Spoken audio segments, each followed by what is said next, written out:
Voilà. Je voudrais qu'il y ait assez d'espace. Hein. Ça sera vraiment prophétique. Si tu sens que tu dois te déplacer, déplace-toi. Soyez abondamment bénis. Soyez abondamment bénis. Je disais, nous allons déclarer, nous allons faire une déclaration, nous allons faire des déclarations prophétiques. Et chacun va déclarer par rapport aux choses que Dieu a déposées dans son esprit. Soyez abondamment bénis. Vous savez, lorsque nous parlons en langue, c'est vrai, notre intelligence est stérile, mais notre intelligence est exposée devant le Saint-Esprit. Et pendant que nous étions en train de prier, le Saint-Esprit m'a garanti qu'il a déposé des paroles, des révolutions dans le cœur de chacun. Et chacun va déclarer pour changer sa situation, dès aujourd'hui même. Je suis dans le livre de Job, chapitre 32, je vais lire et on va déclarer. Aujourd'hui, tu vas déclarer les choses que Dieu a déjà déposées dans ton esprit. Job 32, 17, il est écrit « À mon tour, je veux répondre ». J'aimerais te dire, tu vas répondre. C'est ton tour maintenant. À mon tour, je veux répondre aussi. Je veux dire ce que je pense. Tu vas dire ce que tu penses. Et ce que tu penses n'est pas charnel. C'est ce que le Saint-Esprit vient de déposer alors que tu parlais en langue. J'ai beaucoup de choses dans mon cœur, je vais les dire tantôt, mais toi aussi tu as reçu. Le Saint-Esprit m'a garanti que ce que moi j'ai reçu, tu l'as aussi reçu pour ton cas, pour ta vie et pour ceux de ta famille. La personne continue en disant, car je suis plein de paroles. Tu es plein de paroles. Ce sont des paroles pour changer ta destinée. Car je suis plein de paroles, l'esprit me presse au-dedans de moi. Mon intérieur est comme un vin qui n'a pas d'issue, comme des outres neuves qui vont éclater. Je parlerai pour respirer à l'aise. Dis à ton voisin, je veux respirer à l'aise. Oh, je veux respirer à l'aise. Qui a envie d'être à l'aise dans sa peau, dans son corps, dans ses finances, dans son mariage, avec ses enfants, dans ses études? Alors je te parle pour être à l'aise. Et tu vas dire ce que tu penses. Parce que ce que tu penses, c'est ce que Dieu a déposé. Écoutez, je suis en train de faire une vision. Je suis en train de voir une personne à qui on a écrit 3 médicaments qu'elle est habituée à prendre. Il y a 3 noms de médicaments que tu prends tous les jours à cause de cette maladie qui traîne. Mais dans ma vision, la personne était en train d'oublier les noms de ces médicaments. On lui a donné une deuxième fois. Va acheter tel médicament. Mais la personne était en train d'oublier. Pour la 3e fois, la personne a oublié. J'aimerais dire à quelqu'un, tu vas oublier la chose qui te dérangeait depuis longtemps. Tu vas oublier cette chose par la déclaration que tu vas faire maintenant. On va déclarer et les choses vont changer. Tu seras à l'aise dans tes finances. Père Céleste, au nom de Jésus, je te loue, je te remercie. Gloire à toi, louange à l'Esprit Saint. Merci Seigneur. Moi je suis devenu enfant de Dieu depuis le jour où j'ai confessé de ma propre bouche le Seigneur Jésus, et je crie dans mon cœur que Dieu l'a ressuscité d'entre les morts. Je suis sauvé. Jésus a dit, ce que le Père fait, je le fais aussi pareillement.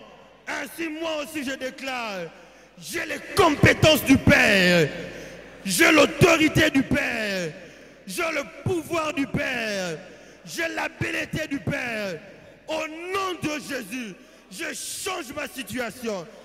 Je commande aux organes de mon corps de s'aligner à la volonté de Dieu.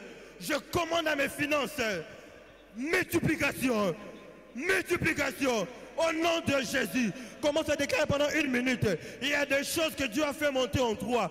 Déclare, tu dois être à l'aise. Aujourd'hui, tu seras à l'aise parce que tu as oublié la chose pour laquelle il te fallait toujours une dérogation pour avancer dans tes études. Oui, on a longuement mis ton projet de côté. Aujourd'hui, ton projet ne sera plus dans les oubliettes. Aujourd'hui, ton projet ne sera plus dans les oubliettes. Commence à déclarer. Il y a des paroles prophétiques. Déclare-le bien. Je suis en train de voir une naissance. Regarde dans ta famille, la personne qui n'a pas d'enfant. Je vois 2 enfants. Je suis en train de voir des bébés. Je vois des bébés. Regarde la personne qui n'a pas d'enfant. Je suis en train de voir 2 bébés dans les ventres de cette personne. Oui, celle qu'on appelait stérile. Oui, c'est lui à qui on dira, tu n'es pas papa. Je suis en train de voir des bébés. Je suis en train de voir 2 bébés. Oh, je suis en train de voir 2 bébés. Oh, est-ce que tu peux déclarer? Je suis en train de voir, c'est à la fois une naissance biologique et une naissance financière. Oui, tes projets seront acceptés. Je suis en train de voir une renaissance dans les finances. Oui, toi à qui les projets étaient toujours écartés, maintenant ça change. Au nom de Jésus, je suis à l'aise avec mes jambes, avec mes bras, avec mes organes. Je suis à l'aise parce que Christ a pris mes infirmités. Il s'est chargé de mes maladies. Je suis en train de voir une naissance. Je proclame la naissance dans les entrailles de toute femme. Au nom de Jésus, la naissance dans les finances. Au nom de Jésus, je le proclame. Je veux répondre aussi. Je vais dire ce que je pense. Oui, oui, Dieu m'a béni. Oui, je ne vais pas tomber comme tout le monde. Le scandale ne passera pas par moi. Oh, oh, oh, oh. Les destructeurs ne connaissent pas Goshen. Les destructeurs ne connaissent pas les Lunda. Les destructeurs ne connaissent pas Ngaramouloumé. Les destructeurs ne connaissent pas ta vie. Ils ne peuvent pas toucher Goshen. Au nom de Jésus. Écoutez, au nom de Jésus, regarde. Tu vas écouter. Regarde ton prochain. Regarde ton prochain. On va faire ces déclarations. Ça monte dans mon cœur. Tu vas déclarer sur ton prochain. Vous savez, la jeunesse aujourd'hui est devenue une proie que l'ennemi est en train de bouffer de n'importe quelle manière. La Bible dit dans 2 Samuel 8, 18 que tous les fils de David étaient des ministres d'État. Tu vas déclarer sur les entrailles de ton prochain. Tu vas déclarer sur sa descendance. Je vais te donner 3-4 paroles, après tu vas continuer. Dis avec moi, au nom de Jésus. Au nom de Jésus, tes entrailles sont bénies. Ton premier fils, ministre d'État.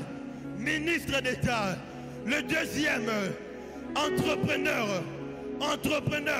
Le troisième, un chercheur de renom. Le quatrième, serviteur de Dieu. Au nom de Jésus, ta famille, c'est Goshen. Les destructeurs ne passeront pas dans ta famille. Au nom de Jésus, j'interdis aux choses qui ont lié les jeunes de cette époque de toucher à tes entrailles. Au nom de Jésus.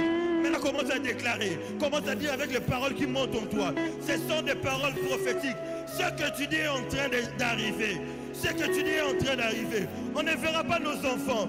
Même si on les envoie à l'étranger. On ne les verra jamais. Oh, on ne les verra jamais. Ce sont des enfants spéciaux. Au nom de Jésus. On ne les verra jamais. Ce sont des enfants spéciaux. Déclare ce que tu dis est prophétique et c'est ce qui est en train d'arriver.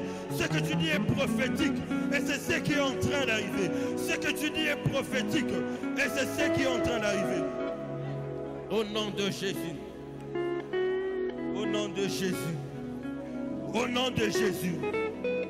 Dis après moi, au nom de Jésus. Il est écrit dans Proverbe 8 que Jésus jouait sur le globe de la terre de Dieu. Ainsi je déclare, je jouis de la vie. Je ne serai jamais cardiaque. Je ne serai jamais dépressif. Je ne serai jamais hypertendu. Je ne serai jamais hypochondriaque. Au nom de Jésus, j'ai la vraie paix. Car c'est un fruit du Saint-Esprit. J'ai la joie, car c'est le fruit du Saint-Esprit. Au nom de Jésus, je jouis de la vie. Je suis heureux. Au nom de Jésus, je dis ce que je crois. Et je crois en ce que je dis. Et je le vois s'accomplir dans ma vie. Et c'est dans le nom précieux du Seigneur Jésus que nous avons ainsi déclaré. Amen. Gloire à Dieu. Est-ce qu'on peut encore acclamer Jésus? Est-ce qu'on peut encore acclamer avec des cris de joie le Dieu qui nous a acceptés dans sa présence, le Dieu qui nous a donné l'être et le mouvement, le Dieu qui nous bénit de tout genre de bénédiction. Il mérite l'adoration, il mérite l'honneur. Que la gloire lui soit rendue ce matin. Bien-aimés, dans le livre de Deutéronome chapitre 28, il est écrit: si tu obéis à la voix de l'Éternel ton Dieu, en observant et en mettant en pratique le commandement que je t'ai prescrit aujourd'hui, moi l'Éternel ton Dieu te donnera la supériorité sur toutes les nations de la terre. Et j'aime l'introduction, on dit si tu obéis.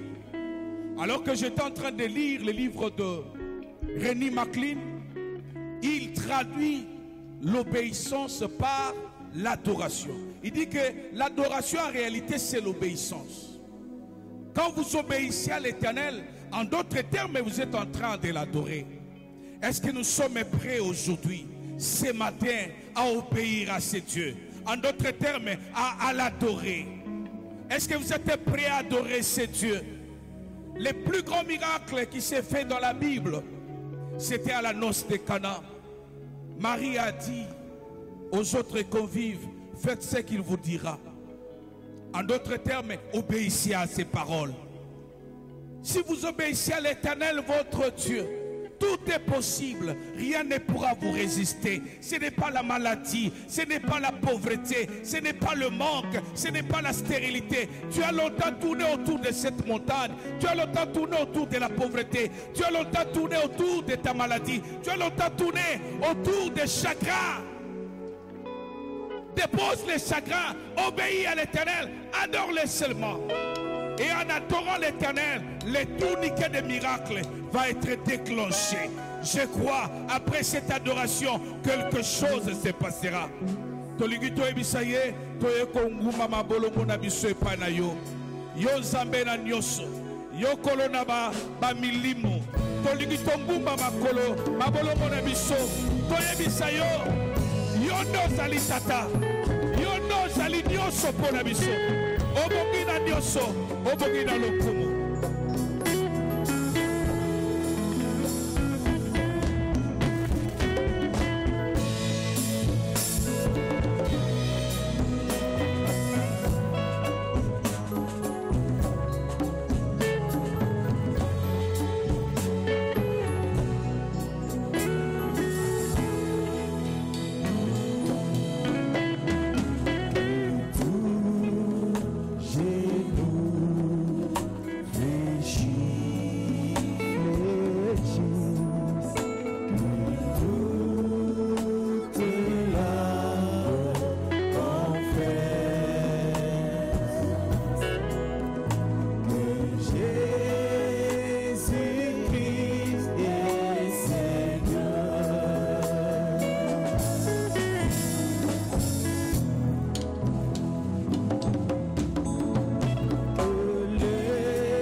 Sois béni éternel entre tes fidélité, Seigneur. Merci. Merci, Seigneur. Merci pour le salut. Merci. Merci. Tous comme un seul homme, nous chantons l'unisson. Alléluia. Tous comme un seul homme, chantons à l'unisson.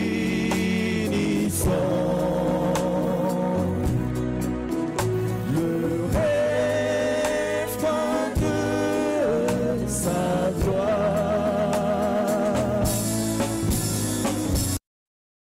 Et que nos cœurs s'appellent. Et que nos cœurs s'appellent de sa sublime splendeur et de sa divine bonté. Il est vent pour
Oui, à la croix,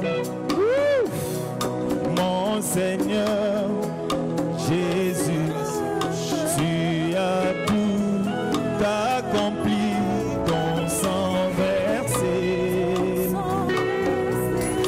Nous t'élouons Jésus, nous t'adorons Seigneur, à jamais tu es vivant.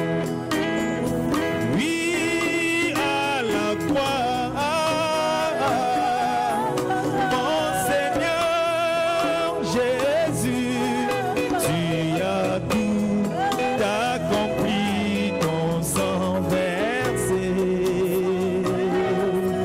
Nous t'élouons Jésus, nous t'acclamons Seigneur, à jamais tu es vivant. Tu es Dieu,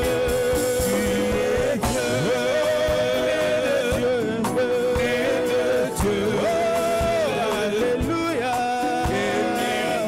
Dans ta l'élément, il est Seigneur,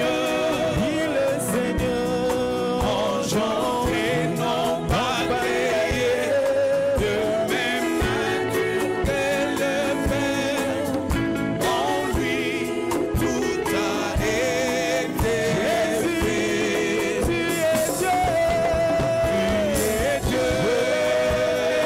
Dieu, alléluia. Dans ta l'élément, il est Seigneur, engendré, non pas créé, de même nature que le Père, en lui tout a été fait. Jésus-Christ, est Seigneur, alléluia. Il est sorti libre vainqueur. Genou fléchira, tout élan confessera que Jésus est Seigneur. Jésus-Christ, est Seigneur, alléluia. Est sorti libre vainqueur. Genou fléchira, tout élan confessera que Jésus est Seigneur. Tu es Dieu,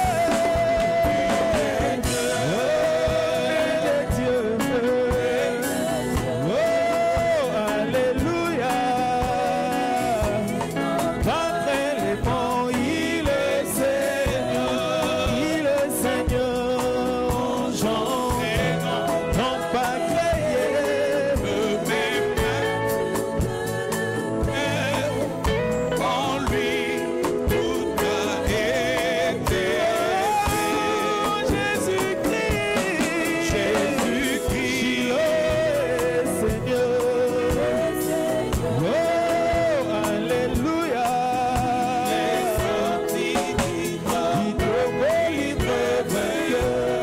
Libre vainqueur.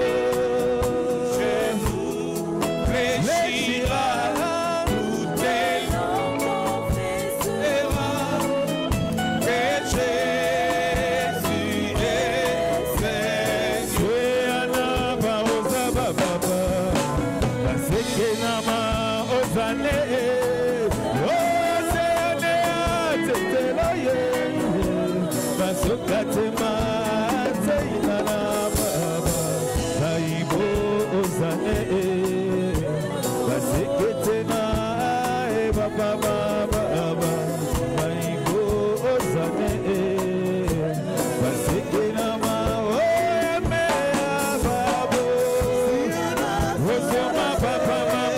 est Satan.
Tu crées un esprit, tu crées un esprit. On laisse entrer les autres. Tu pries en esprit, tu vas balbutier, prier en esprit. Torah et de Balabashi, Toyo de Boshi, Tela de Balabashi, Kokoloshi, Onda Landa Bashi, Kokoloshi, Kokoloshi, Sanda de Balabashi, Landa Landa Balabashi, Kokoloshi. Tu pries en esprit, tu pries en esprit. Tala de Balabashi, Shindi de Balabashi, Saya de Balabashi, Kokoloshi, Sanda de Balabashi, Banda de Balabashi, Santa de Balabashi, Kokoloshi, Onda de Balabashi, Kokoloshi, Sanda de Balabashi, Santa de Balabashi, Kokoloshi, Santa Raya de Balabashi, Landa de Balabashi, Santa de Balabashi, Kokoloshi, Oya de Balabashi, Santa de Balabashi, Kokoloshi, Kokoloshi, Santa de Balabashi. Père, au nom de Jésus-Christ, je te loue, je te remercie. Gloire à toi, louange à l'Esprit Saint. Merci Seigneur parce que tu m'as donné une bouche exercée pour que je sache soutenir par la parole celui qui a battu. C'est toi qui éveilles chaque matin mon oreille pour que j'écoute comme écoute un fils. Merci car la parole n'est pas encore sur ma langue, que toi tu la connais entièrement parce que cette parole vient de toi. Merci Seigneur, toi qui aujourd'hui enlèves le pauvre de tous ceux qui sont chargés en ces lieux dans le nom puissant de Jésus. Toi qui es Dieu, qui a porté le péché, qui a porté tous nos fardeaux sur la croix afin que nous puissions marcher sur cette terre libre accomplissant la volonté de ton Père. C'est au nom de Jésus-Christ que nous avons ainsi prié. C'est au nom de Jésus que nous avons ainsi prié. Je ne sais pas quel problème tu as aujourd'hui.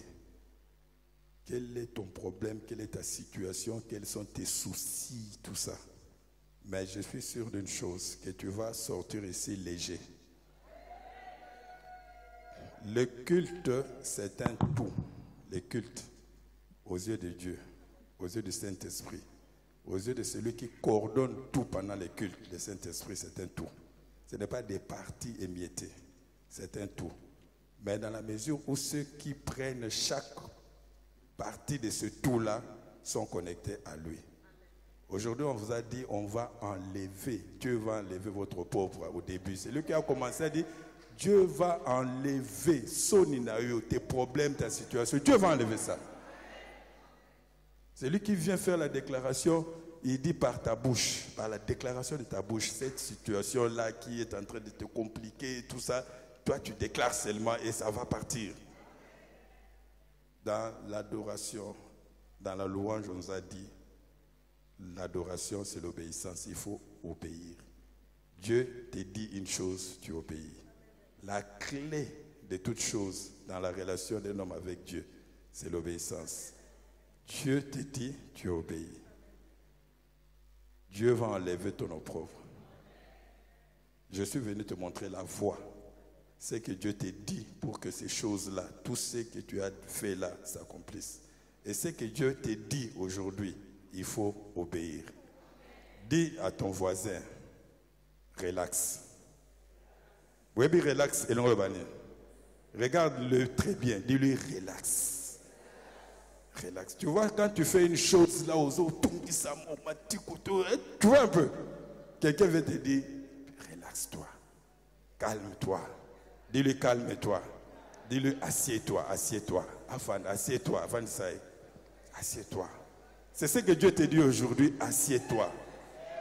Le thème de la prédication d'aujourd'hui, c'est assieds-toi. Donc, relax. Donc, c'est-à-dire que tu as beaucoup cherché, tu as beaucoup fait des choses, tu as la situation, des soucis, tout ça. Aujourd'hui, Dieu vient te dire, assieds-toi, relax. Sois calme. C'est ce que Dieu te dit aujourd'hui. Sois calme.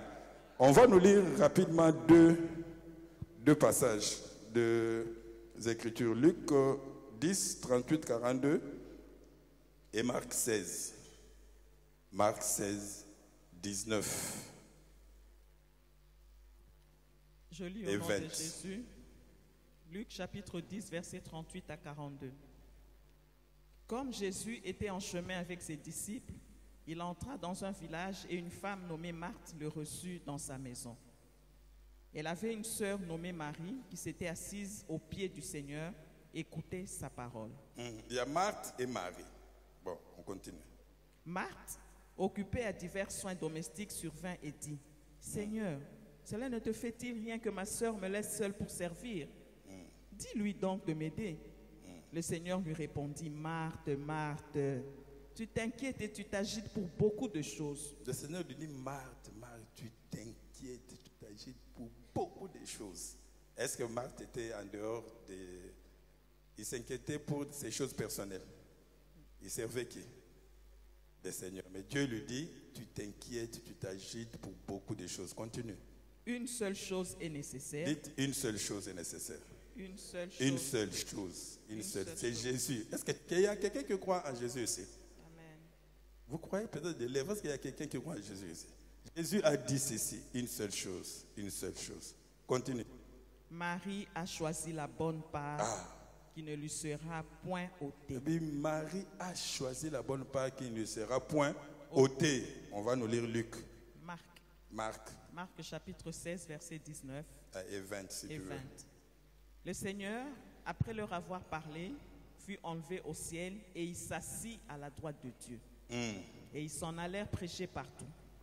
Le Seigneur travaillait avec eux et confirmait la parole par les miracles qui l'accompagnaient. Ils s'en allèrent faire quoi? Travailler. Hein? Et le Seigneur faisait quoi? Ils s'en allèrent prêcher partout. Le Seigneur travaillait avec eux. Et confirmait la parole par les miracles qui l'accompagnaient. Le Seigneur qui confirmait les miracles par les prières, c'était un Seigneur debout ou assis? Assis. Hein? Relis le verset 19. Il faut que tu comprennes bien. Relis le verset 19. Le Seigneur, après leur avoir parlé, fut enlevé au ciel et il s'assit à la droite de Dieu. Le Seigneur fait quoi? Il s'assit. Après. Et ils s'en allèrent prêcher partout.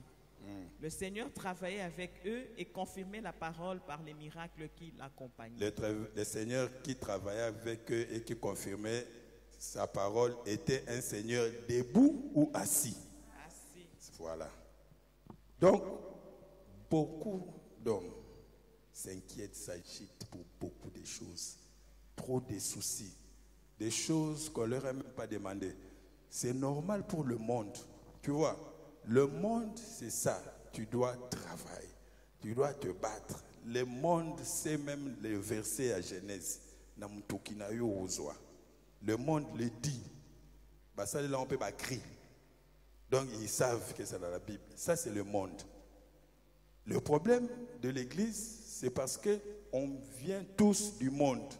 On a tous été enseignés par le monde, avec la façon de faire du monde, avec les enseignements du monde. Et quand on devient Église, on prend seulement la façon de faire du monde, on l'introduit dans l'Église. Oh, frère, tu vois, tu as appris tout ce qui est du monde là, tu introduis dans l'Église. Alors que l'Église est autre chose. Jésus, quand il était devant Marthe et Marie, il a dit, Marthe, toi tu t'inquiètes pour beaucoup de choses. Une seule chose est essentielle. Et Marie a choisi la bonne. Qu'est-ce que Marie a fait? Assise. Où? Sur le pied de Jésus. Elle faisait quoi? Elle écoutait Jésus. Quelle est la chose essentielle? Qu'est-ce que Dieu te demande? T'asseoir. Relax. T'asseoir. Il y a beaucoup de choses, tout ça. Assieds-toi. Et Marie a choisi la bonne part. Tu sais, les noms dans la Bible ont des significations importantes. Tu sais, Marthe dans la Bible veut dire quoi? Maîtresse. Haute, maîtresse. Donc, celle qui contrôle tout ça. Marthe. Marie veut dire, il y a deux aspects. Un des aspects, c'est bien-aimé, aimé, bien-aimé du Seigneur, bien-aimé. Donc, assise. Être assis, c'est quoi? Être assis. Qu'est-ce qu'on entend par être assis? C'est se calmer, c'est se rester calme. C'est être tranquille. Tranquille, quel que soit le problème, quelle que soit la situation. C'est la position de repos. Parce que Christ sur la croix, après avoir tout fait, il a fait quoi? Hébreu 1. Donc tu lis d'abord Ésaïe 30, verset 15. Ésaïe chapitre 30, verset 15. Car ainsi a parlé le Seigneur, l'Éternel, le Saint d'Israël. C'est dans la tranquillité et le repos que sera votre salut. Bon, est-ce que le Seigneur a dit c'est dans l'effort physique, dans les tourments, dans les inquiétudes que sera votre salut? Il dit c'est dans la tranquillité et le repos. Continue. Que sera votre salut. C'est dans le calme. C'est dans le calme et la confiance. Et la confiance. Que sera votre force. Que sera votre force. Mais vous ne l'avez pas voulu. Donc être assis, c'est une attitude de repos, de calme, de tranquillité, de confiance en Dieu. Donc il y a le problème. Il y a beaucoup de situations. Mais celui qui est assis, l'image d'être assis, c'est être calme, être tranquille. C'est l'image de repos. Pourquoi cela est important? Parce que nous sommes dans la dispensation de Christ. Christ a déjà tout fait. Hébreux 1, verset 3. Je veux que tu me suives calmement pour que tu sortes ici calme. Hébreux chapitre 1, verset 1 à 3. Après avoir autrefois à plusieurs reprises et de plusieurs manières parlé à nos pères par les prophètes, Dieu, dans ces derniers temps, nous a parlé par le Fils, qu'il a établi héritier de toutes choses, par lequel il a aussi créé le monde. Verset 3. Et qui, étant le reflet de sa gloire et l'empreinte de sa personne, et soutenant toutes choses par sa parole puissante, a fait la purification des péchés. Et s'est assis à la droite de Dieu. Pourquoi c'est assis? Pourquoi Christ est assis? Parce que le travail est fini. Tout est accompli. Sur la croix, Christ a dit, tout est accompli. Toi, tu vas encore faire quoi? Il a tout fait, tout est accompli, tout. Être assis, ça veut dire que le travail est fini. Le travail est terminé. Il est ressuscité, il est monté au ciel et il est assis. Éphésiens 1, verset 19 ou 20, 19 et 20. Il faut que cette vérité soit ancrée dans vos têtes. Il est assis, le travail est terminé. Qu'est-ce que toi tu peux faire pour résoudre ton problème, ta situation? Ton problème, ta situation a déjà trouvé sa solution sur la croix de Golgotha et Christ a dit, tout est accompli. Il est assis. Toi, tu forces pourquoi? Éphésiens chapitre 1, versets 20 à 21, 19 à 21.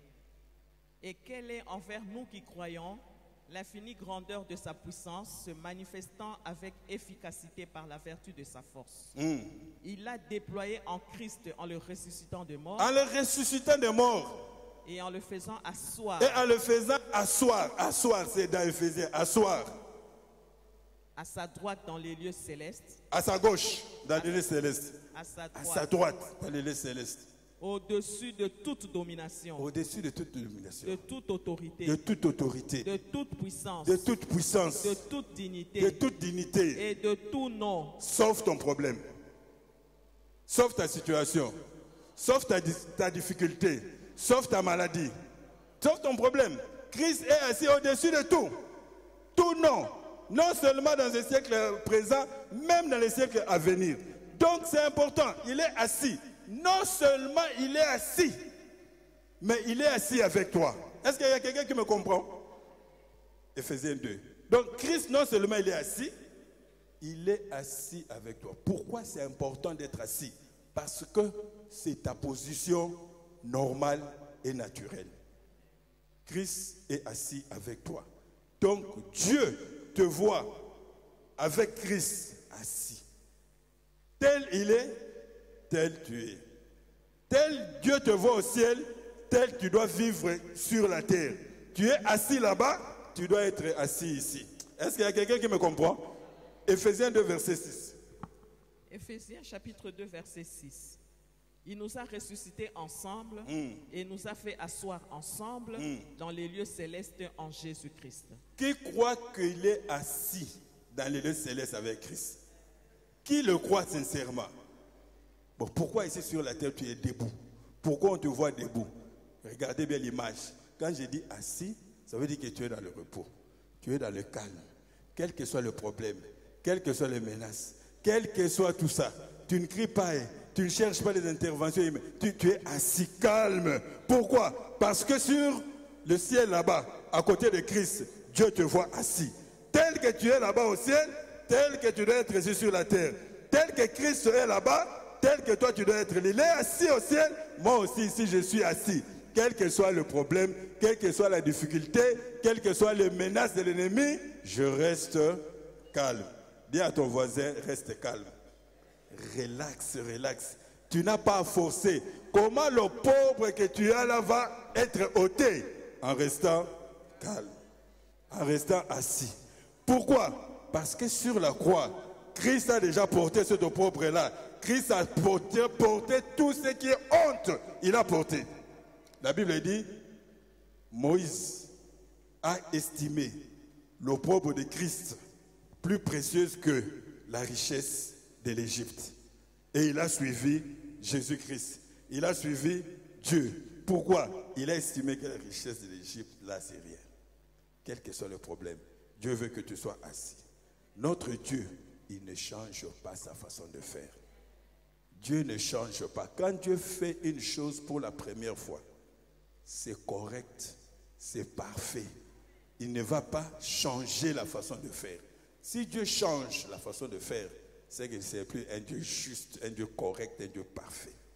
À la création, quand Dieu a travaillé le premier jour, Dieu a travaillé le deuxième jour, Dieu a travaillé le troisième jour, Dieu a créé le quatrième, il a travaillé le cinquième, il arrive au sixième jour, Dieu crée l'homme. Dieu va créer l'homme au sixième jour. D'accord? L'homme voit Dieu. À la fin, c'était à la fin du sixième jour. Et le septième jour, Dieu se repose. Pourquoi Dieu se repose? Parce que son œuvre avait été achevée. Son œuvre était achevée. Dieu a parlé à Adam. Ça veut dire ceci. Adam, quand il a commencé sa vie, le premier jour d'Adam, c'était le jour du repos de Dieu. Est-ce qu'il y a quelqu'un qui comprend? Donc Adam devait travailler dans le repos de Dieu. Est-ce qu'il y a quelqu'un qui me comprend? Adam travaillait dans le repos de Dieu. Il n'a pas forcé. Il a travaillé dans le repos. Il était calme. Parce qu'il a commencé son jour, son existence dans le repos de Dieu. Donc laissez cette histoire-là que Dieu a dit à la sueur de ton front. La sueur de ton front, c'était une parole prononcée parce que Dieu était fâché, une parole de malédiction. Et quand Christ sur la croix a fait couler son sang sur le sol, il a enlevé ça. Ça reste pour les païens, pas pour moi. Moi sur la terre, je dois marcher dans le repos, je dois travailler dans le repos, je dois tout faire dans le repos. Je ne veux pas forcer. Pourquoi je dois forcer? Pour trouver une prédication, c'est dans le calme de la tranquillité. Je reçois dans le calme, je n'ai pas besoin d'encyclopédie, de livres, de choses. Dans le repos, ça vient. Tu dois travailler dans le repos. Quel que soit ton problème, la solution se trouve où? Dans le repos. Dieu ne change pas sa façon de faire. C'est que Adam a perdu. Christ l'a restauré. Adam a commencé son existence dans le repos. L'église a commencé quand? Les gens ont commencé quel jour? Oh, ma église est bandie. C'était quel jour? Parce que Jésus était ressuscité, il leur a dit, attendez ici, la promesse du Père. Donc ne commencez pas encore. Attendez ici. Vous avez des choses à dire, mais attendez. Mais ce jour-là, c'était quel jour? Le jour de la Pentecôte. Est-ce qu'il y a quelqu'un qui me comprend? C'est le jour de la Pentecôte que l'Église a effectivement commencé. Pourquoi? Parce que le Saint-Esprit est descendu. D'accord. Mais maintenant, regardez. On va nous lire Actes. Acte 2, verset 1 et 2. Qu'est-ce qui s'est passé ce jour-là? Le Saint-Esprit est descendu. Mais regardez, il y a une clé. Une clé. Et tu vas voir cette clé-là aujourd'hui. Actes. Actes chapitre 2, versets 1 à 2. Le jour de la Pentecôte, Le jour de la Pentecôte, ils étaient tous ensemble dans le même lieu. ils étaient tous ensemble dans le même lieu. Tout à coup, Il il vint du ciel un bruit comme celui d'un vent impétueux et il remplit toute la maison où ils étaient assis. y a une version qui dit ils étaient tous assis ensemble dans un même lieu. Et le Saint-Esprit, reprends ça. Le verset 2. Tout à coup, il vint du ciel un Verset 1. Le jour de la Pentecôte, ils étaient tous ensemble dans le même lieu. Oui. Tout à coup, il vint du ciel un bruit comme celui d'un vent impétueux et il remplit toute la maison où ils étaient assis. Le Saint-Esprit est descendu sur qui? Sur ceux qui étaient debout ou assis. Est-ce que vous comprenez? Le Saint-Esprit est descendu sur ceux qui étaient assis ou debout. Il y a même une version qui, le mot assis revient 2 fois. Là où ils étaient tous ensemble, on a écrit ils étaient tous assis ensemble. Et quand le Saint-Esprit descend, le Saint-Esprit descend sur ceux qui étaient assis. Assis. C'est une image prophétique pour dire que l'Église a commencé avec des hommes qui étaient assis, des hommes qui étaient dans le repos. L'Église a commencé avec des gens qui étaient dans le repos. Parce que tu as commencé dans le repos, tu dois continuer dans le repos. Est-ce qu'il y a quelqu'un qui me comprend? Donc l'Église a commencé avec des gens qui étaient assis, des gens qui étaient dans le repos. Parce que ça a commencé avec des gens qui étaient dans le repos, l'Église doit continuer avec ceux qui sont dans le repos pour être efficace. Et c'est tout l'enseignement. Marie, Marthe, pourquoi tu t'agites? Tu dois être dans le repos. Marie a accepté d'être dans le repos. Christ, non seulement il a enseigné cela, il nous a donné sa vie en exemple. Christ a vécu dans le repos de Dieu. Christ ne forçait pas. Est-ce qu'il y a quelqu'un qui me comprend?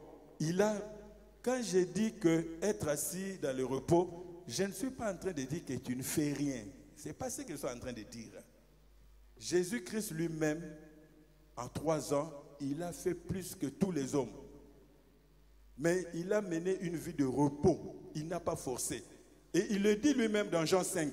On peut lire rapidement Jean 5, versets 19 et 30.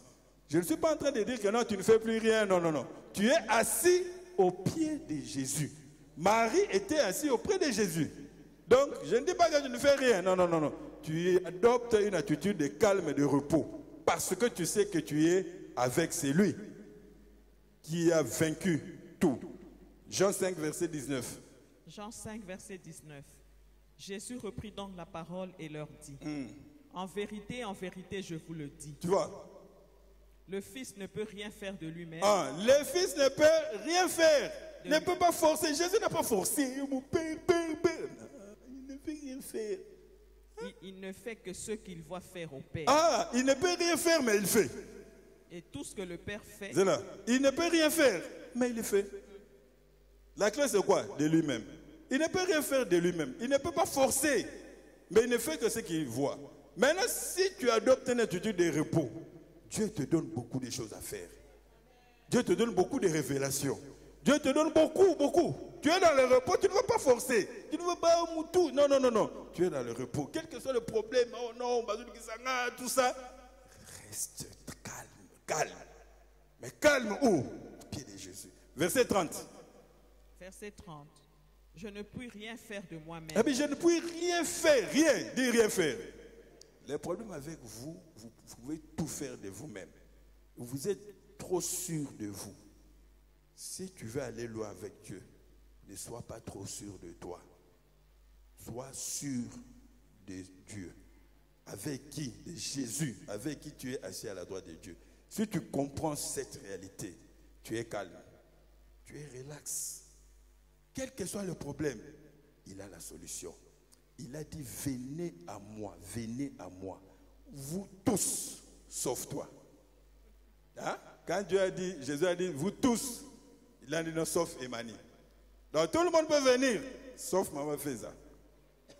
Tout le monde peut venir, sauf Maman Divine. Donc, vous tous, toi tu es dedans, qui êtes chargés et fatigués. Dis, ça ne te fatigue pas. Tu forces, il y a des gens qui font des jeûnes, il y a des fourcis. Sois calme. Ton mariage viendra péter. Je le déclare au nom puissant de Jésus-Christ. Le travail que tu cherches là, ça viendra péter. Calme. Toi, ce que tu dois faire, relaxe-toi. Sois calme. Sois calme. Si tu écrivais, donc tu as déjà ciblé 10 entreprises. Je viens par là. Nous, on écrivait un mot là avec échoua. Échoua. Je viens par la présente. Il y avait un échoua quelque part. L'honneur me choix. Merci maman. L'honneur me choix. Tu as déjà 10 entreprises. Katango, relaxe-toi. Tu trouveras le travail. Le travail viendra vers toi. Toi, tu vas chercher à courir. Ça doit venir. Toi, sois calme. Verset 30. Je ne puis rien faire de moi-même. Je ne puis rien faire de moi-même. Selon que j'entends. Selon que j'entends. Je juge. Je juge. Et mon jugement est juste. Parce que je ne cherche pas ma volonté, mais la volonté de celui qui m'a envoyé. Donc non seulement Christ a enseigné cela. Christ te dit aujourd'hui, relaxe-toi. Il a lui-même vécu dans le calme. Un jour, il dit à ses apôtres, après avoir prêché, on va passer de l'autre côté. Passons de l'autre bord. Et puis il fait quoi? Relax, calme. Il s'endort. Calme. Position de repos. Il se repose. Et puis Satan se permet d'attaquer cette barque-là. On dit, courage à Satan. S'il l'a fait avec Jésus, tu crois qu'il ne va pas le faire avec toi? Il se permet d'attaquer la barque contenant le Fils de Dieu. Il attaque les apôtres qui avaient entendu Christ déjà dire, passons de l'autre côté. Parce que la tempête là ne luttait pas contre la barque, mais contre la parole sortie de la bouche de Dieu. Passons de l'autre côté. La tempête a cherché. Maintenant les apôtres, ils ont forcé. Lui, il était comment? Relax. Relax. Et quand on l'a réveillé, il n'était même pas réveillé par le bruit de la tempête. Il était réveillé par le bruit de ses disciples. C'est les disciples qui l'ont réveillé. Réveille-toi, nous. Et quand il s'est levé, parce qu'il vit une vie de relax, de repos, de calme, il a levé les yeux. Père, nous coulons. Oh, toi, mon Dieu, toi, oh Dieu, j'étais là-bas au ciel, j'étais bien. Non. Vie de calme et de repos. Il regarde la tempête et il dit silence. Calme, calme. Et on dit, il y a un grand calme. Tu n'as pas beaucoup crié. La vie de repos là, tu vois, quand tu as déclaré ici, c'est ça. Donc, parce que quand tu es dans le repos, tu ne vas pas beaucoup crier. Tu vas seulement dire, lève-toi. Pierre, on l'amène à Joppé. On amène à Pierre une femme décédée. Pierre qui avait compris la leçon du repos. Il a fait quoi? Il s'est agenouillé. On dit Pierre, il s'est agenouillé. Il parle à son père. Il reçoit ce qu'il doit recevoir. Quand il s'élève, il dit, fille, jeune fille, lève-toi. Il n'a pas crié au père. Le repos. Est-ce que quelqu'un qui comprend? Donc, non seulement il a prêché, mais il a démontré cela par sa vie. Et il est ressuscité pour conduire ses brebis. Nous sommes aujourd'hui ces brebis. Christ est le bon berger. Et quand il conduit les brebis, le psaume 23, c'est un psaume profond. À moi, le Seigneur m'a dit, c'est le psaume de la marche avec Dieu. C'est un psaume profond. Il dit, l'Éternel est mon berger. Je ne manquerai de rien. Ça, c'est la conclusion. Je ne manque de rien. Pourquoi? Parce que le Seigneur est mon berger. Mais tu sais la première leçon que le berger donne à sa brebis? Le repos. Il dit quoi? Il me fait reposer dans le verbe pâture. Donc, la première leçon que le berger, en conduisant la brebis, lui donne, c'est le le repos. Il lui montre le repos. Et la brebis comprend, il me fait reposer dans le vert pâturage. Après, il me dirige, il me guide, il me conduit. Celui qui marche dans la vallée de l'ombre de la mort a déjà compris la clé du repos. Est-ce qu'il y a quelqu'un qui me comprend? Quand tu médites sur le livre d'Éphésiens dans son ensemble, le livre d'Éphésiens a 3 grandes parties. La première grande partie nous montre la position de l'Église. On vient de le lire. Assis dans les lieux célestes avec Christ. Assis, d'abord assis, position de repos. À partir du verset 4, on parle de marcher. Le verbe marcher revient plusieurs fois. Donc, avant de marcher, il faut apprendre à te reposer. Et puis à partir du chapitre 6, on parle de la lutte. Tu vois, la lutte, nous n'avons pas à lutter contre la... Viens vers la fête. Tant que tu n'as pas compris que tu dois te reposer, tu ne dois pas forcer, tu vas mal lutter. Ta lutte là serait lutte charnelle, tu forces tout ça. Apprenons le repos. Aujourd'hui, Dieu te dit, quel que soit le problème que tu as, apprends à vivre dans le repos. Pourquoi? Parce que l'Église, nous sommes dans la dispensation de repos. L'Église a commencé avec des hommes qui étaient assis. Donc c'est ça. Après, quel que soit le problème, calme-toi, sois relax. Pourquoi? Parce que c'est le repos. Tu n'as pas à forcer. Tu vois David, l'homme selon le cœur de Dieu. L'homme selon le cœur de Dieu. Un jour, il a décidé de faire revenir l'arche à Jérusalem. Lors de la première tentative, David a pris l'arche à Tchékoloaba. D'accord? Et on allait. David, la Bible dit, il dansait. David dansait de toute sa force. Il dansait. De toute sa force. Il dansait. Mais l'arche n'est jamais arrivée à Jérusalem. Pourquoi? Parce que les choses ne se faisaient pas correctement. Les choses se faisaient selon la chair, en forçant.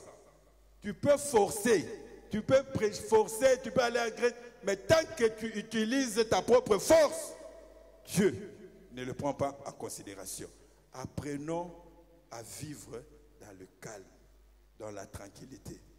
Quelle que soit la gravité de ton problème, Dieu, sur la croix, il a déjà dit, tout est accompli. D'aucuns me dira, mais je gagne quoi en restant calme et la tranquillité? Hein? Tu gagnes quoi? Parce que dans l'église, bon, on dit les avantages. Mais je n'aime pas trop dire les avantages. C'est comme si je dis que non, tu as ça pour avoir ça. Mais on est obligé de le dire parce que la Bible le dit. Mais Dieu veut qu'on le serve par amour, parce qu'on l'aime. D'accord? On ne doit pas servir Dieu parce qu'il y a des avantages à tirer. Ça, c'est le principe du monde.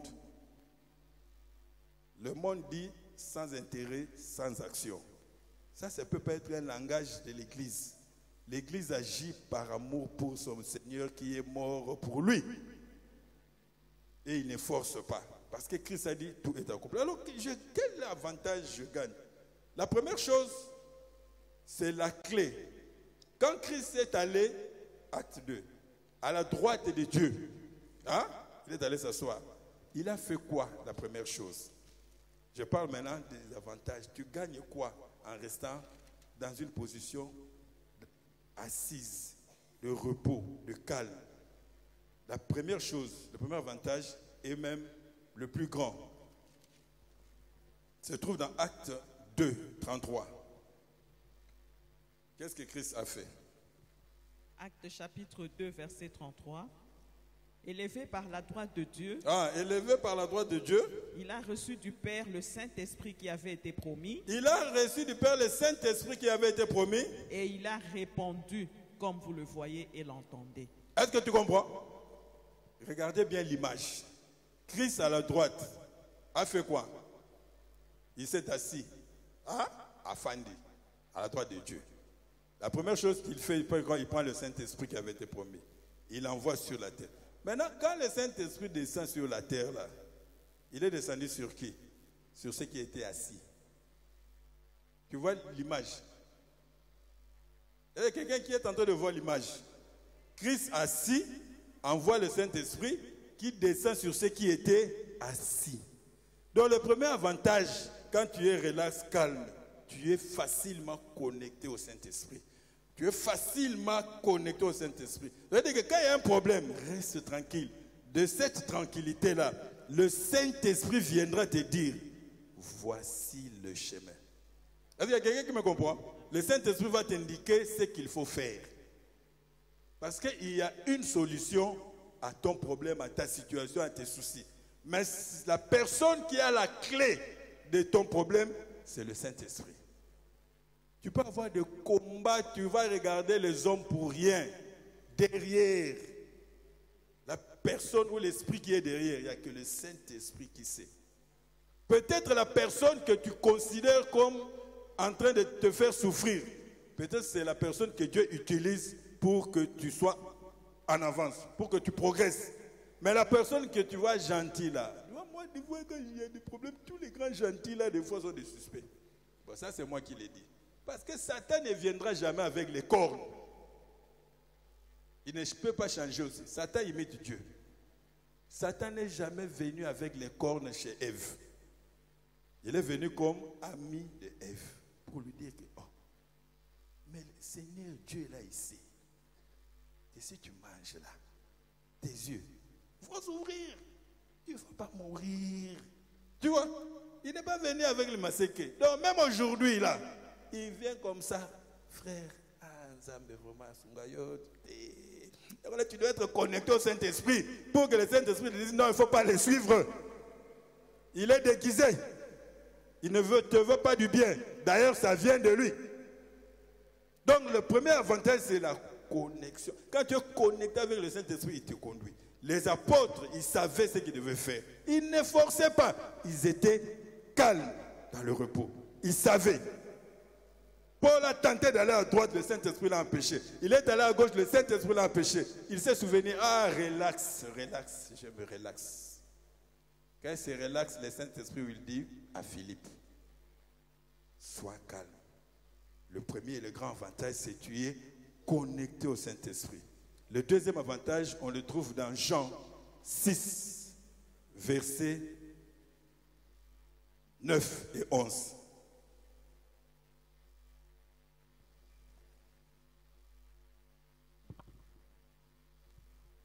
Jean 6, 9, 11. Jean chapitre 6, verset 9 et verset 11. 5000 personnes, ils n'ont pas à manger. Il n'y a qu'un seul petit garçon qui a que 5 pains, et si c'est 5 poissons et 2 pains, ou 5 poissons, 5 pains et 2 poissons. Jean chapitre 6, verset 9. Il y a ici un jeune garçon qui a 5 petits pains d'orge et 2 poissons. 5 petits pains d'orge et 2 poissons. Mais qu'est-ce que cela pour tant de gens? Mais qu'est-ce que cela pour tant de gens? Verset 10, Jésus dit. Maintenant Jésus dit. Faites-les asseoir. Ah, Jésus dit, hein? Faites-les asseoir. Est-ce qu'il y a quelqu'un qui me comprend? Amen. Non, mais tu dois comprendre. Jésus dit quoi? Faites-les asseoir. Faites-les asseoir. Continue. Il y avait dans ce lieu beaucoup d'herbes. Tu vois, l'image de la brebis, il me fait reposer dans le vert pâturage. Jésus dit, oui, il y a un problème, il y a un besoin. Créons une boulangerie rapidement. Non. Pierre, toi, grand pécheur, Pierre, Pierre, Jean, allez, non, faites-les asseoir. Ne forcez pas, tu raisonnes trop. Tu t'inquiètes trop. Jésus dit, tu t'inquiètes pour beaucoup. Sois calme. Amen. Calme, donc calme. Ton problème là est petit. Oh, docteur Asoloba, je sais une chose, que ton problème est petit. Même livre, mais il y a un livre où il est écrit, tout est accompli. Donc ton problème est petit. Christ dit, faites-les asseoir. Continue. Ils s'assirent donc au nombre d'environ 5000 hommes. Quel que soit le nombre, 5000, c'est même 5000. Jésus prit les pains. Ah, il prit les pains.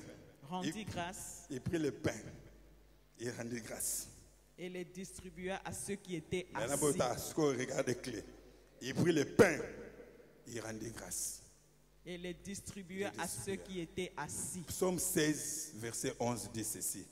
Il y a d'abondantes joies à ta droite. La droite de Dieu, c'est un lieu de délices. Donc quand tu restes assis, tu es connecté au Saint-Esprit. Tu vis la provision surnaturelle de la droite de Dieu. Donc Jésus a dit, Père.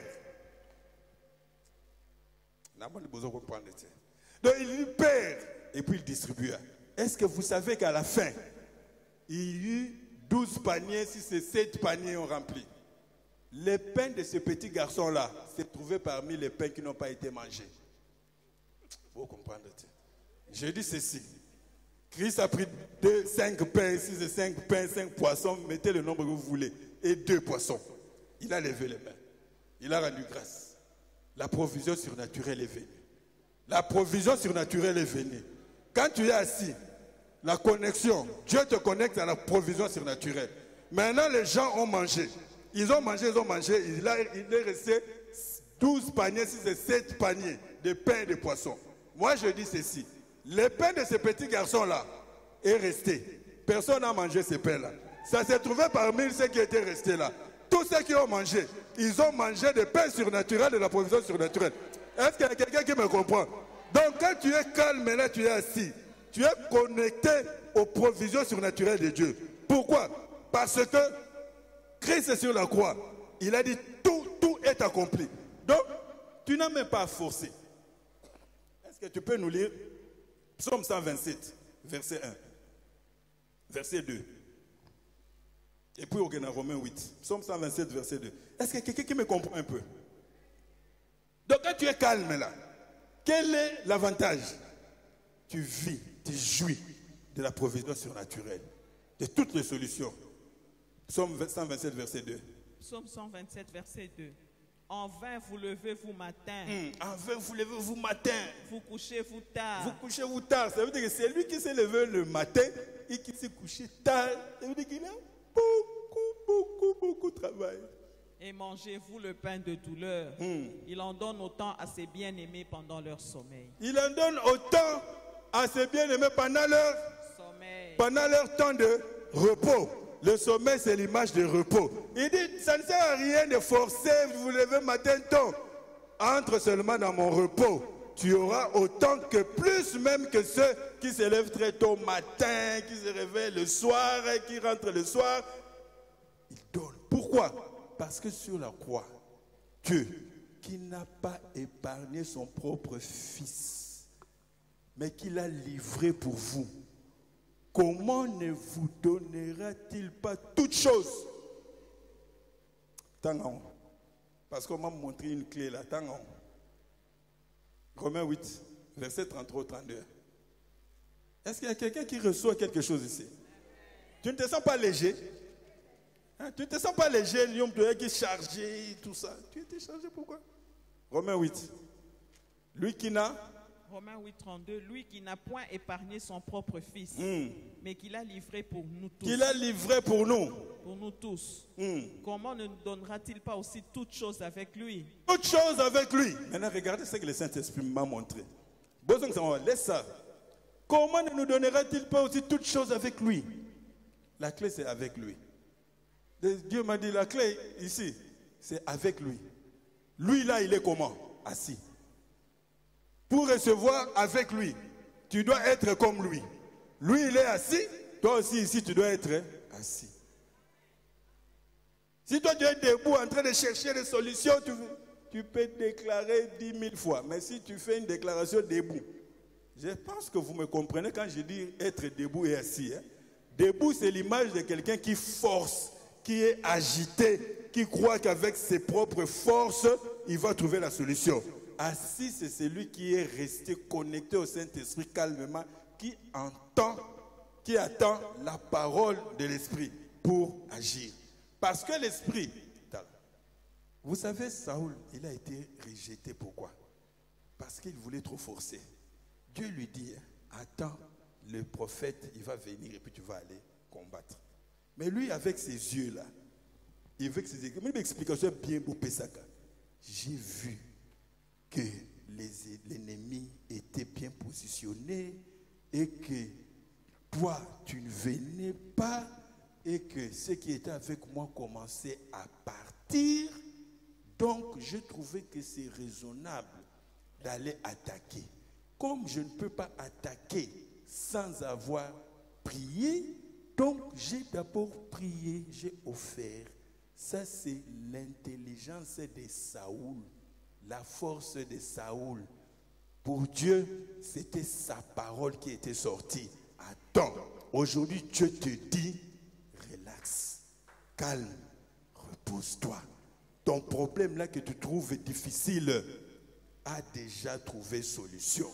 Et je déclare que tu vas vivre la solution dans le nom puissant de Jésus. Calme. Donc tu dois te connecter. Ça c'est le grand avantage. Quand tu es connecté, regardez.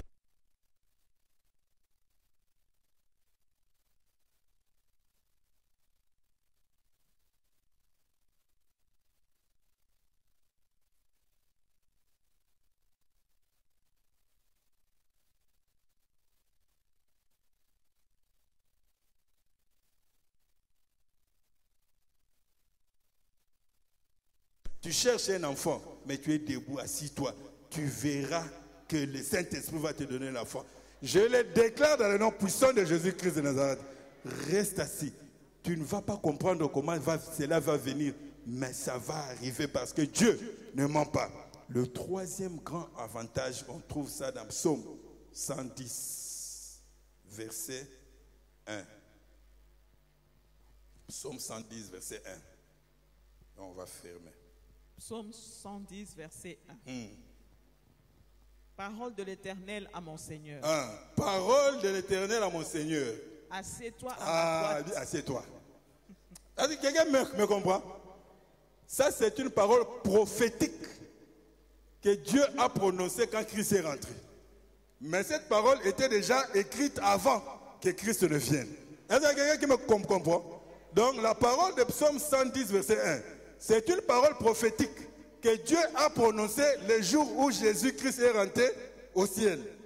Mais elle avait déjà été écrite avant même la naissance de Jésus. Comment je l'ai dit? Parce que tu verras cette parole-là, Paul ou Pierre reprend cela dans Actes pour identifier Jésus comme la personne de cette parole. Maintenant, la Bible dit quoi? Assieds-toi. Assieds-toi à ma droite. Assieds-toi à ma droite. Jusqu'à ce que je fasse de tes ennemis ton marchepied. Jusqu'à ce que je fasse de tes ennemis ton marchepied. Quel est le grand avantage, un des grands avantages de ce fait-là d'être assis? Tes ennemis sont tes marchepieds. Dieu va les utiliser pour t'élever. Dieu va les utiliser. Comment il marche escabeau? Quand tu t'assois, aux yeux macolo, tu mets un peu dans l'escabeau là. Ce sont tes ennemis. C'est lui qui est en train de te combattre là. Il ne sait pas qu'il est ton marchepied.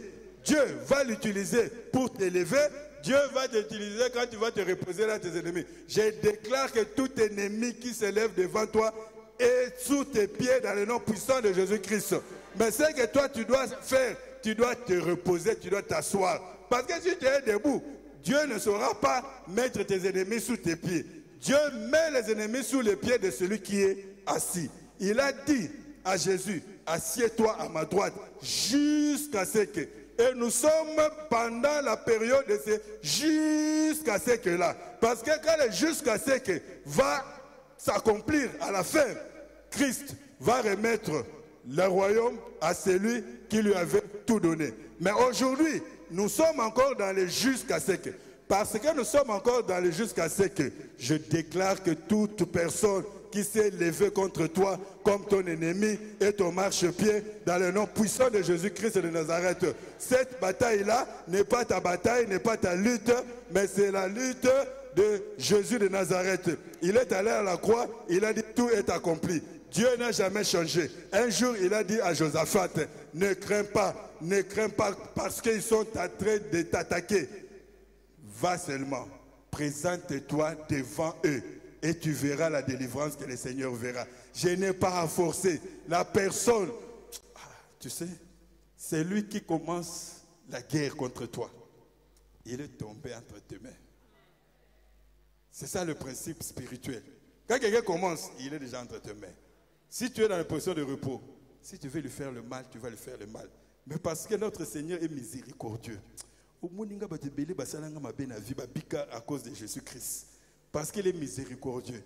Il a dit priez pour ceux qui vous persécutent. Parce que si ce n'était pas ça, entre parenthèses, parce que je sais qu'il est déjà sous mes pieds.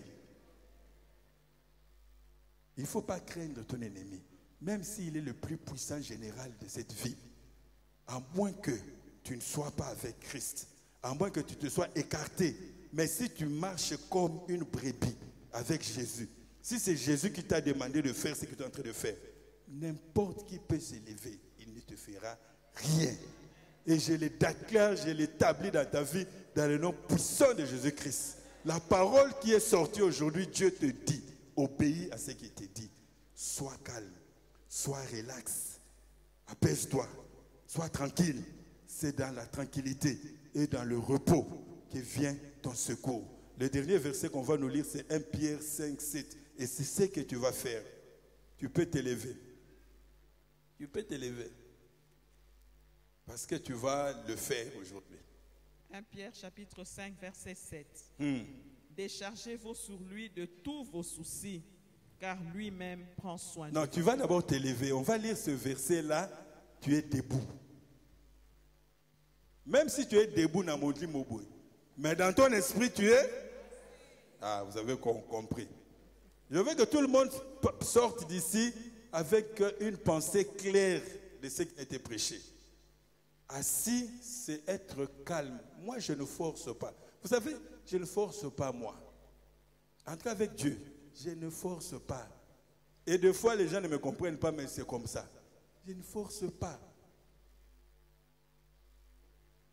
Je suis en train d'écrire. J'ai commencé en 2 semaines à l'Inasissa. Je ne force pas.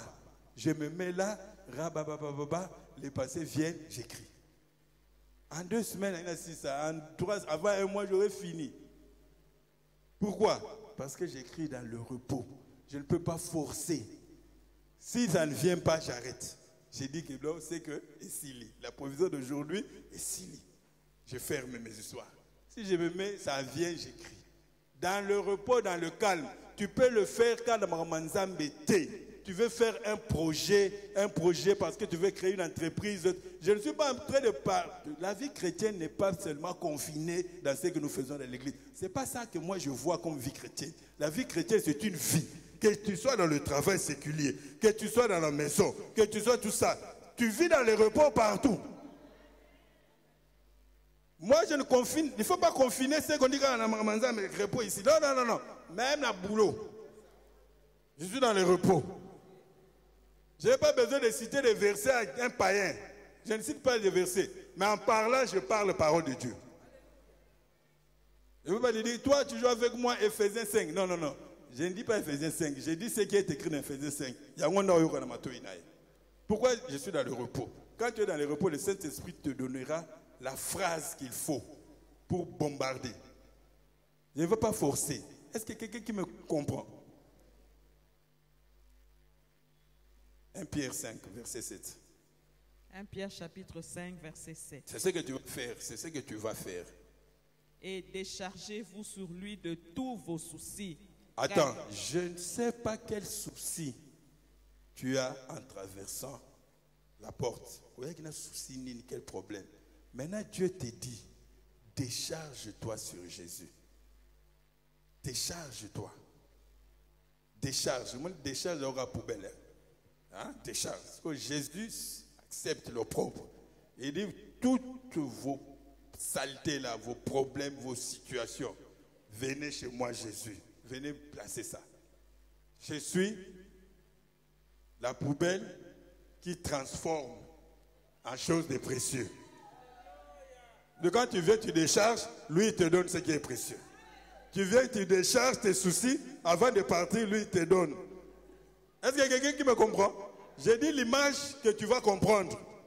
Parce que Jésus a aussi enseigné par des images que ses contemporains ont compris. Il dit décharge. On ne décharge pas quelque chose de bien. Quand tu vas dans une décharge, tu es venu Koufawana. Il dit c'est cette télé-là que tu vas aller jeter là-bas. Maintenant Jésus dit venez décharger. Mais il ne va pas te laisser rentrer comme ça même vite. Tu jettes ton souci, lui te donne la solution à ton souci. Et il te dit maintenant là, tel que tu es debout, la prière que tu vas faire, c'est la prière de déchargement, de décharge. Donc tu vas décharger. La prière que tu vas faire. Et quand tu es déchargé, puis tu déclares maintenant ce que tu veux. Il y a quelqu'un qui me comprend? Et lui-même prend soin de vous. Il prend soin de vous. Donc toi tu décharges, lui-même. Il dit que lui-même, lui, c'est pas moi. C'est pas Ngala Mouloumé. C'est pas... non. Lui-même. Tu décharges chez moi. Raison pour laquelle moi je n'aime pas trop les gens qui viennent avec beaucoup d'explications. C'est parce que dans décharge, va décharger là-bas. Va décharger. Tu sais, dans la marche avec Dieu, quand tu es en communion avec Dieu, quand tu pries sincèrement, tu lui parles. Tu vois, Dieu te dit ce que tu vas faire. Dieu peut te donner un seul nom. Il dit, va chez Maman Colette, va lui parler. Parce que Dieu sait que c'est Maman Colette qui a la solution. L'église, c'est un corps. Normalement, nos problèmes doivent être résolus par nous-mêmes ici. C'est ça la pensée de Dieu. Ton fils, tu as besoin de Minerval. C'est un besoin. Va devant Dieu. Adore, loue, décharge. Dieu sait, Dieu sait. Il sait qu'à ce moment-là, toi tu n'as rien. Il sait. Si tout le monde était connecté au même moment, une sœur, un frère aura ta pensée. Dieu va lui dire, prends ce que tu as là, va donner à telle personne. C'est ça que l'église que moi j'aime. Moi je le vis.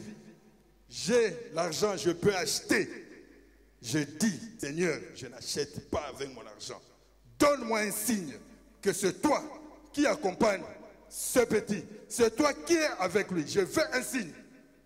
Je ne bouge pas. Le même jour, je prie. Le même jour, une pensée me vient. Je contacte une pensée sans demander. J'ai la solution. Ce n'était même pas une solution parce que je pouvais. Mais je n'aime pas parce que on a cessé de faire confiance en Dieu parce qu'on peut de soi-même.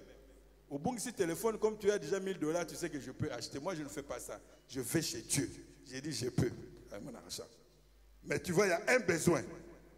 Je viens chez toi. Je décharge ce besoin chez toi et puis je t'adore. Je sais que tu es Dieu. Je sais, je ne veux pas passer mon temps. Je donne. Je ne veux pas passer mon temps là-bas. Je décharge et puis c'est fini.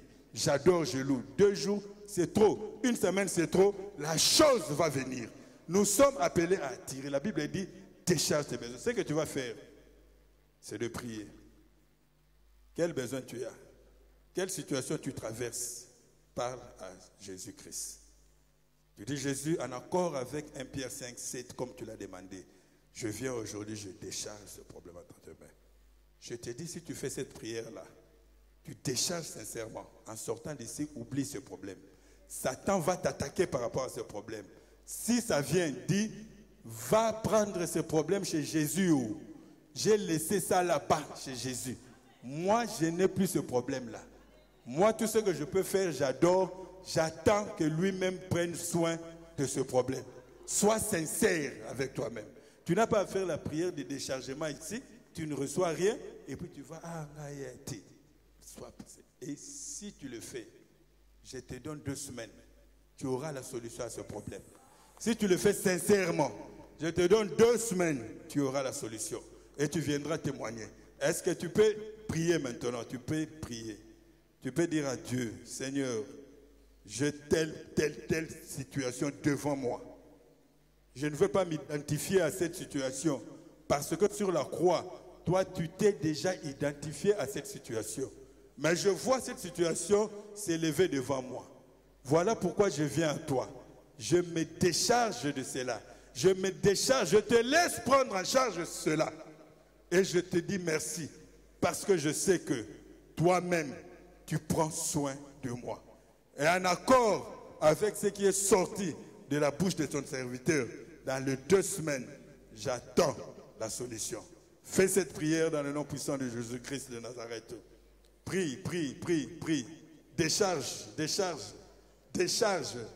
Décharge tous vos problèmes. Décharge dans le nom puissant de Jésus.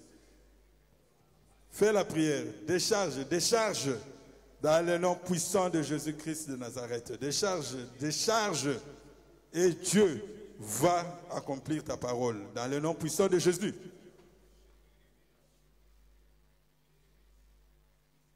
Fais la prière. Je te laisse.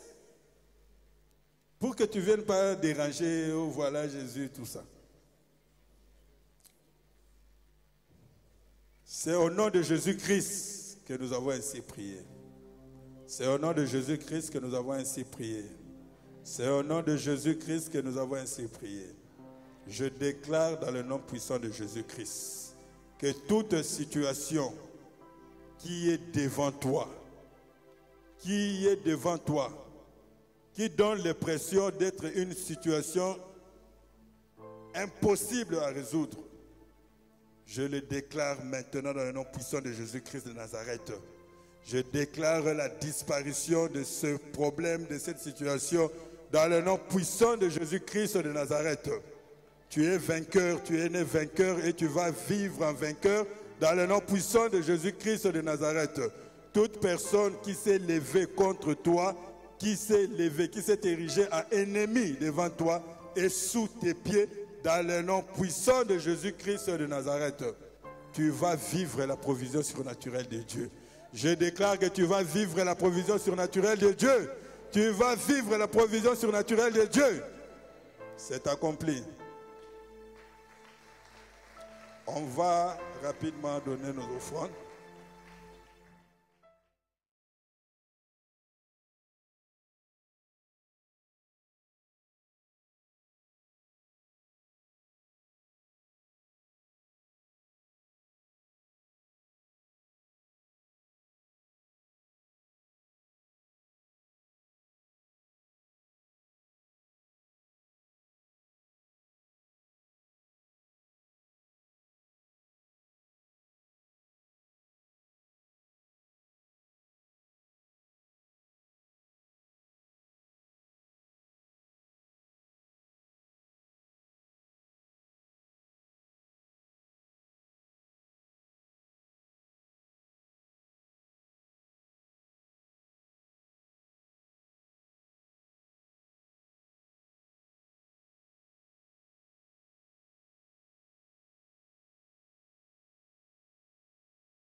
Yo,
Hallelujah.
bénis. Quelle joie. Je ne sais pas si vous sentez la joie qu'il y a dans ce culte d'aujourd'hui. Soyons tous bénis au nom de Jésus. Nous pouvons nous asseoir. Nous bénissons le Seigneur pour ce merveilleux message. Nous sommes assis. Nous avons compris cela. Soyez bénis et nous bénissons le canal par lequel il nous a été enseigné ce jour. Nous passons de suite à nos annonces. Avant cela, nous voulons accueillir tous ceux qui nous ont visités pour la première fois. C'est la première fois que vous assistez à un de nos cultes. Nous voulons vous accueillir. Là où vous êtes, vous pouvez vous manifester, vous tenir debout, afin que nous, la mission Salut et Gloire, soyez bénis, mon bien-aimé, soyez bénis, soyez bénis. Nous sommes vraiment dans la joie. Soyez bénis, merci, merci. Restez debout, bien-aimés, s'il vous plaît, merci. Merci, soyez bénis, soyez bénis. En tout cas, nous sommes dans la joie de vous accueillir parmi nous et je crois que vous avez été bénis ensemble avec nous, n'est-ce pas? Vous avez été bénis par le culte? Oui? Vous avez été bénis? Amen. Vraiment, c'est une grande joie. Vraiment, nous voulons juste vérifier quelque chose. Est-ce que vous croyez ensemble avec nous que Jésus-Christ est le Fils de Dieu? Vous croyez que Jésus est le Fils de Dieu? Bien-aimés, vous le croyez aussi? Vous aussi? Ben, nous sommes tous membres d'une même famille. En tout cas, nous avons nos programmes. Tout ce que je vous demanderai, c'est qu'à la fin du culte, juste 5 minutes, à ma droite, il y a quelques bien-aimés qui viendront pour vous donner le programme de nos cultes. Et voilà. En tout cas, sentez-vous à l'aise, comme on nous a dit. Sentez-vous à l'aise, vous êtes dans la maison de votre Père. Et notre invitation, elle est toujours là. Vous pouvez revenir autant que vous voulez. Soyez bénis. Nous allons maintenant passer à nos annonces. Vous pouvez vous asseoir. Nous allons passer à nos annonces, nos différents programmes. Essentiellement, nos programmes, nous avons les